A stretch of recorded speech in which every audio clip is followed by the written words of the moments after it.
Hello, everybody. Glad to be back with you once again. Back with the Brother Roo. Bam. All right, we're going to do some real talk once again with the one and only Roo Black. And we're going to share some research again from Smoke. And for the most part, it's going to be a really good conversational piece, but it's some new research combined with some old research of why it's all, let's face it, a big deal. Because guess what? S.W.I.F.T did update the website yet again in reference to all these key things that are coming out. And I didn't see really anybody posting this on X and even on YouTube. So we're really glad to be able to share this with you guys. Hey, do us a solid. Consider smashing that like. We understand we have to earn that. And also check out some of the links in the description. Obviously, the Decent wallet, BTCC. Again, take advantage of getting $10 free in USDT. And of course, you can swap that to whatever you want. And for the guys on my channel, I'm doing futures trading with BTCC. So if you want to learn more about charts and how to futures trade, you can see the link in my channel for the Patreon. All right, we're going to play this Decent wallet. Then we'll jump right back. If managing your crypto feels like solving a puzzle, it's time to switch to Decent Wallet. It's just a few taps. You can manage, track, and secure your crypto with unmatched ease. And here's the best part. Grab your Decent Wallet at a discounted price by using the referral link below. Don't miss out on making your crypto experience smoother and more secure. All right, welcome back. So, Roo, Smoke, killing it with the research, right? Yeah, love Smokes, man. Love Smoke. Yeah, he's amazing. I mean, the things that he pulls out of his magic hat, but he brings the receipts. So let's also do that. Let's share this again from him. And he did a reposting of some of his old research. But why is he doing that? My philosophy is because it's in light of all the recent things, especially with the S.W.I.F.T website being updated. Okay, so here he is. Let's get into it. And you see it right here. He says, quote, multiple mentions of Ripple and Stellar. United Nations report on open regulated global payments network. Now, some of you guys are going to be like, well, it shows October 8th, 2024. It's old. Guess what? He reposted this. And again, I want to point out why that's important. So, for one, when we get into this whole thing about the multiple mentions of Ripple and Stellar, it's the whole thing about ISO 222 plus Interledger Protocol. Now, listen to this. Because when we get into the citation about it, yeah, it's taken from a screenshot of a cell phone, but it's from migrantmoney.uncdf.org, okay? Unlocking public and private finance for the poor. Okay, interesting. Because when you see this part about exploratory paper, open regulated global payments internetwork, again, this is going to get interesting. How so? Well, basically speaking, in this, as you see, same website, again, cell phone version. Sometimes when you go to a desktop website, a little bit different from an app, right? And what you see here is the reference to various blockchain solutions are emerging, such as Ripple, Stellar, and even CeLo. Some of you guys call it Cello. But this part that you're missing out on is where it says what's critical, how these different chains find a way to interoperate and work on this front is underway. Well, been there and done that. When it comes to money and payments, there are good reasons why associations such as S.W.I.F.T have played a key role. Don't forget about the whole thing about S.W.I.F.T. Don't forget about the whole thing about Stellar either, because like it mentions, a reference to Stellar when it comes to East African-based Leaf Global, you see here, refugees that need help, Stellar blockchain, right? All right, before I kick over the Roo, I want to point out this other key thing. Again, migrantmoney.uncdf.org, and then you jump down to this part, mentions when you see things like Project Nexus and even RTP systems with the BIS, well, another reference to Ripple. It says, for example, RTP systems, you need to be able to channel all this, to make payments. Unless other networks can interconnect, such as the card network, S.W.I.F.T, Ripple, etc., will not achieve full efficiency. However, using email analogy, The equivalent would be connecting email addresses issued by internet service providers only and not other email providers. Who pointed this out, Rue? You know who pointed this out, brother. It's the one and only Jed McCaleb. Ooh. Because you know what? That's why we play that as the intro of this video. Because in the intro of the video, years ago, he mentioned specifically that you would see this happen. And to see that on the reference, I think that's major moving forward. Well, I just want to remind people of who the UN is. Before a lot of people discovered my channel, I did some work on Draper and the Draper family and the Rockefeller family. So understand that the UN set up the whole petrodollar thing and basically the way the petrodollar functions in the world today after World War II. The UN set all of this up. So when you're referencing a document from the UN, you're basically referencing the organization that set up money as we know it. Yeah. And that's the other thing, as we know it. As we know is being changed, apparently. And of course, we're going to get into that. So let's simply do that. Let's pull up a little bit more about all of it, why it matters to you, and why we even point it out. Because when we do so, another reference. In the reference, again, it mentions Interledger and mentions open and inclusive payments. Back over to Ripple. Interledger Protocol provides a routing payments platform, I should say, across different digital asset ledgers while isolating senders and receivers from the risk of intermediary failures. Look at this bottom part. Interledger Protocol is managed by Interledger Foundation, a nonprofit.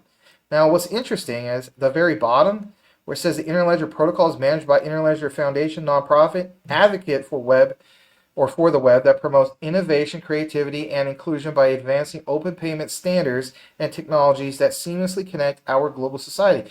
It is currently funded by Coil and Ripple, two private sector companies whose executives sit on the board of the foundation. Great research, again, from the one and only Smoke. Follow him on X over at SMQEDQG. Smoke Dog is the man. All right, as we get further into this, I want to point out this. It's the other announcements. We did say that SWIFT basically has a reference here, and it was the end of April, but again, I didn't see many people sharing this on X. I did scour it and try to find some key things. Nothing. But ISO 222 and bytes for payments. I mean, real, look at this. 6 months to go. I mean, this is a call to action as the financial sector rapidly approaches the November 2025 CBPR Plus deadline. Adopting ISO 222 global payment standard has never been more essential. And like it says, now is the time to act. Even Gilbert Verdian of Quant Network talked about the call to action, the time to act. Now get this. So we shall go further down into this.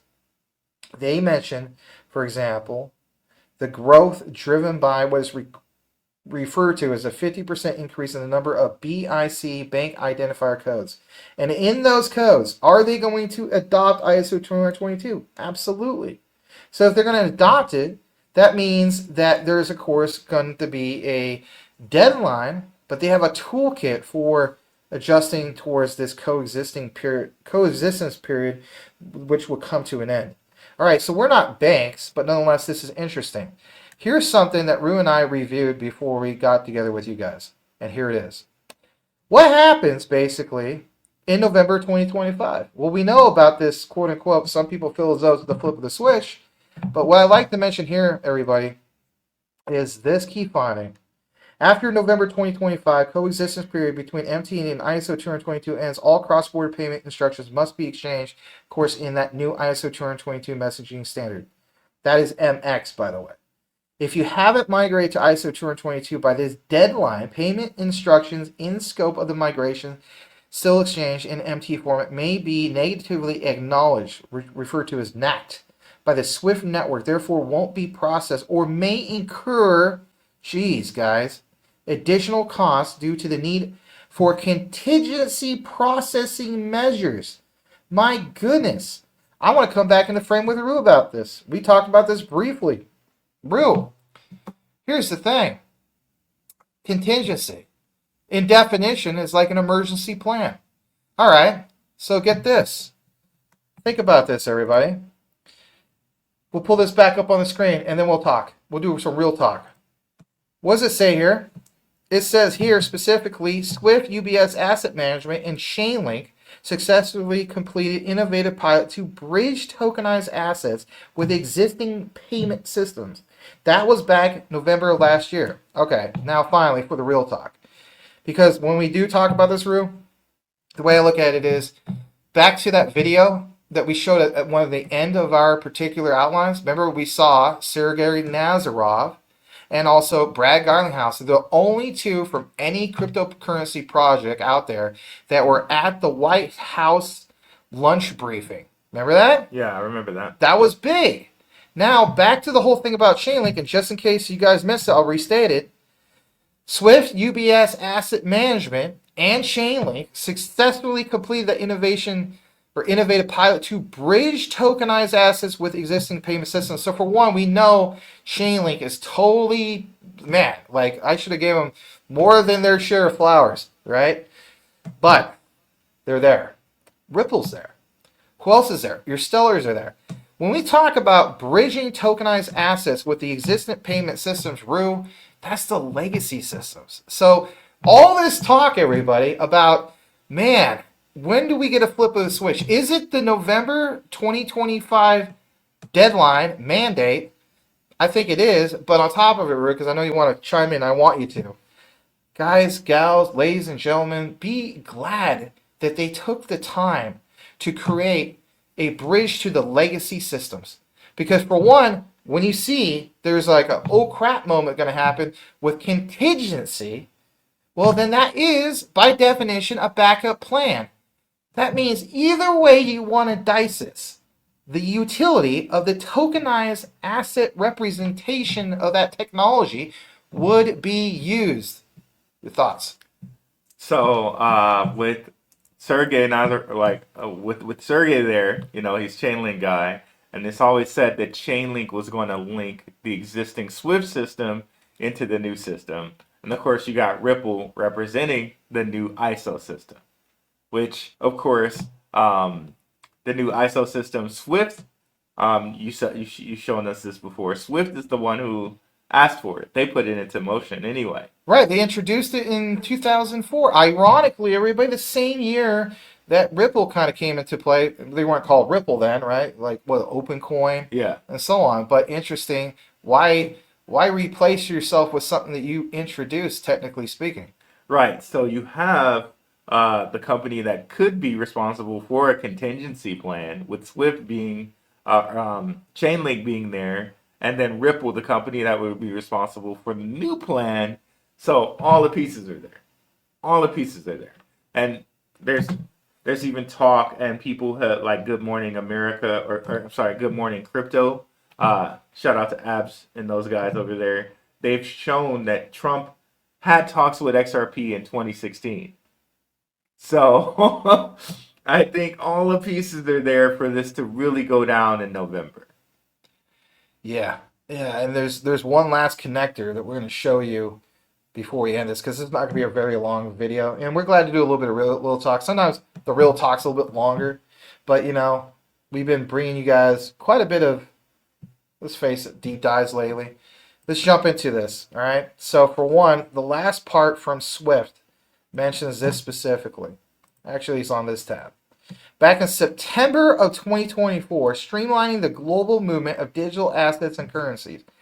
I don't know why we see in the community, Rue, people saying that SWIFT won't do the digital representation of it. Are you kidding me?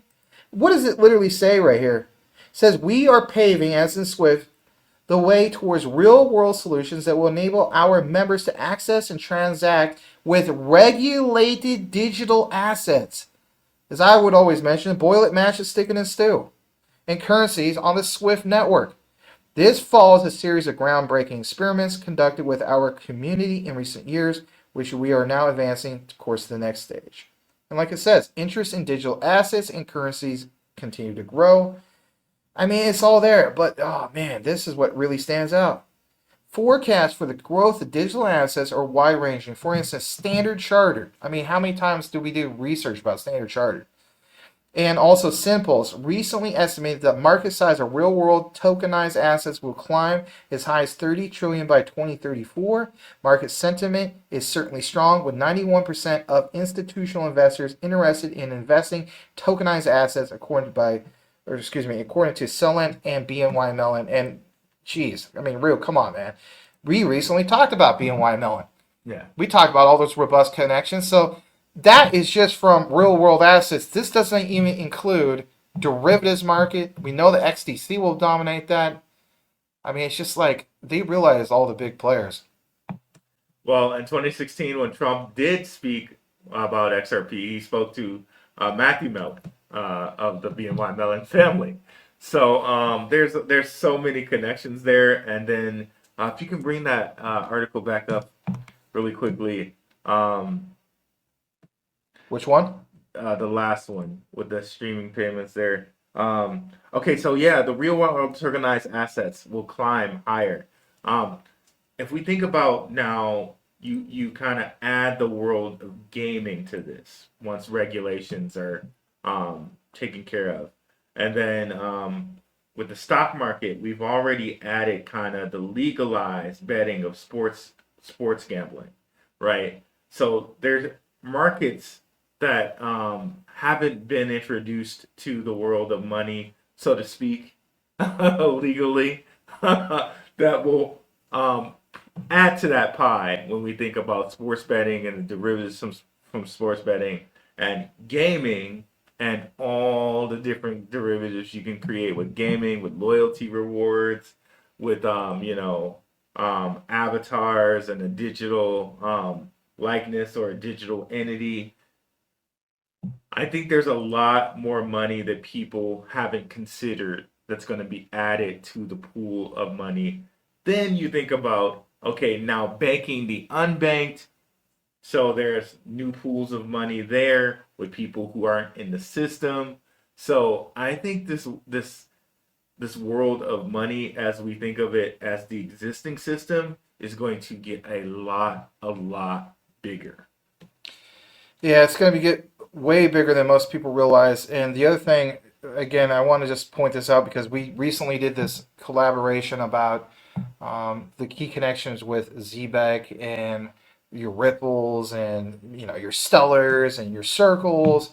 Well, I'm going to try to pull this up one more time. And basically, it comes from, I believe it comes from Zero Hash. Okay, so Rue just mentioned the whole thing of your betting. Okay, all right, ladies and gentlemen, this will come up on your screen.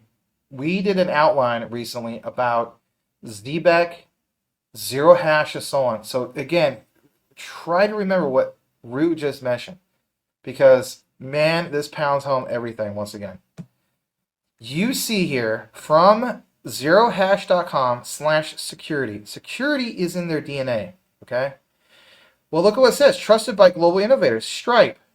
DraftKings. DraftKings. Look at that. This is why I love working with this man. Because you want to know something? All we have to do is bring the receipts, and as the saying goes, everybody, boil it, mash it, boom, stick it in a stew.